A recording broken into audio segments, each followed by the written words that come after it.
Bruh, this is why Full Monogamous Brotherhood is the greatest, most radical anime of all time. Listen, I had to get the sleep out of my face for this one right here. Because this moment right here was one of the most radicalizing moments for me, and it literally changed the course of my life. Let me explain for those who might not know. It all starts where a typical fascist country sets out to wage war. We'll call them a mistress. And the desert country they're trying to colonize is filled with a bunch of religious people who are very peaceful. We'll call them Ishval. Despite being peaceful, they're not exactly cool with a foreign country coming in and trying to colonize them. And like typical, the fascist country of mistress comes in and has to manufacture consent to call them violent people. So they do some terrorism. And now the people who are peaceful in Ishval were like, nah, we're not having this shit. And then they start clapping back.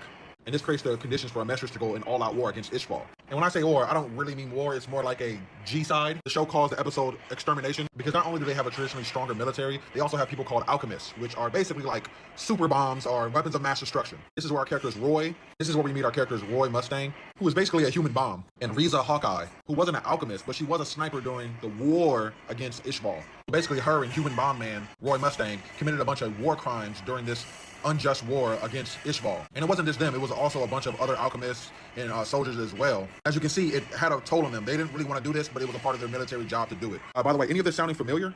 Now, mind you, the whole reason they're even waging this G-side is because of some dark ulterior motives that they have. They're basically harvesting the people for their resources. But that's a story for another day. The part that impacted me the most was in the retelling of the story by Riza to Edward. Both regretted their war crimes during the times of Ishval and decided that they were going to dedicate their lives to taking down the fascist government. And on top of that, as she's telling the story to Edward, she's taking full accountability for her actions, not making herself the victim. But she's dedicating her life and career to changing the government, even though she knows that once this comes to life, she will be going to jail and be tried as a war criminal, which to me as a kid was astonishing.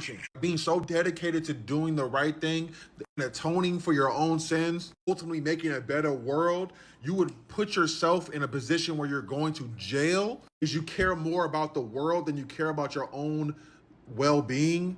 To be honest, at first I responded a bit like Ed in this situation. I thought to myself, man, that's not fair. But when I really sat and thought about it, I'm like, that's the least they could do.